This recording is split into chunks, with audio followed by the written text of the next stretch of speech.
তেহরানের আকাশে এখন শুধু বারুদের গন্ধ আর যুদ্ধের সাইরেন। ইরানের সর্বোচ্চ নেতা আয়াতুল্লাহ খামেনির মৃত্যুর পর পুরো বিশ্ব এখন একটি নামের দিকে তাকিয়ে আছে, আর তিনি হলেন মোস্তফা খামেনি। খামেনির মেজো ছেলে, যাকে বলা হয় ইরানের শ্যাডো কমান্ডার বা পর্দার আড়ালের আসল শাসক। গত কয়েক দশক ধরে মোস্তফা নিজেকে তৈরি করছেন অত্যন্ত গোপনে। ইরানের সবচেয়ে শক্তিশালী সামরিক বাহিনী রেভলিউশন গার্ডস। বাবার মৃত্যুর পর যখন দেশটির চরম বিশৃঙ্খলা দানব বাঁধছিল, ঠিক তখনই মোস্তফা পর্দার আড়াল থেকে বেরিয়ে এসে শক্ত হাতে হাল ধরেছেন। বর্তমান যুদ্ধ পরিস্থিতি, সামরিক অপারেশন থেকে শুরু করে ইসরায়েলের বিরুদ্ধে পাল্টা মিসাইল হামলা, প্রতিটি নির্দেশ সবই আসছে তার টেবিল থেকে। এদিকে মধ্যপ্রাচ্যের এই ভয়াবহ যুদ্ধ নিয়ে বিশ্বজুড়ে চলছে তোলপাড়। এর মধ্যে Bangladesh cricketer legend Shakib Al Hasan social মিডিয়ায় এক জরুরি লাইভে এসে নিজের উদ্বেগ প্রকাশ করছে। সাকিব তার লাইভে বলেন, মধ্যপ্রাচ্যের পরিস্থিতি এখন খুবই সংকটাপন্ন। ইরানের এই ক্ষমতা পরিবর্তন এবং চলমান যুদ্ধ পুরো বিশ্বের অর্থনীতি শান্তির প্রভাব ফেলবে। আমরা সবাই দোয়া করি যেন সাধারণ মানুষের রক্তক্ষয় দ্রুত বন্ধ হয়। সাকিবের এই মন্তব্য মুহূর্তে নেট দুনিয়ায় ভাইরাল হয়ে যায়, যা যুদ্ধের ভয়াবহতাকে সাধারণ মানুষের কাছে আরো স্পষ্ট করে তুলে ধরছে।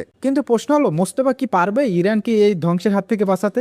একদিকে ইসরায়েলের বিধ্বংসী বিমান হামলা, অন্যদিকে দেশের ভিতরে সাধারণ মানুষের চাপ ক্ষোভ। ইরানের সংবিধান অনুযায়ী সরাসরি বংশগত শাসন প্রথা না থাকলেও বর্তমান যুদ্ধের ময়দানে মোস্তফা এখন দেশের অলিখিত সুপ্রিম লিডার। পারস্যের এই সিংহাসন কি মোস্তফার হাতে স্থায়ী হবে, নাকি মধ্যপ্রাচ্যের মানচিত্র বদলে যাবে চিরতরে? সময়ের উত্তর দেবে।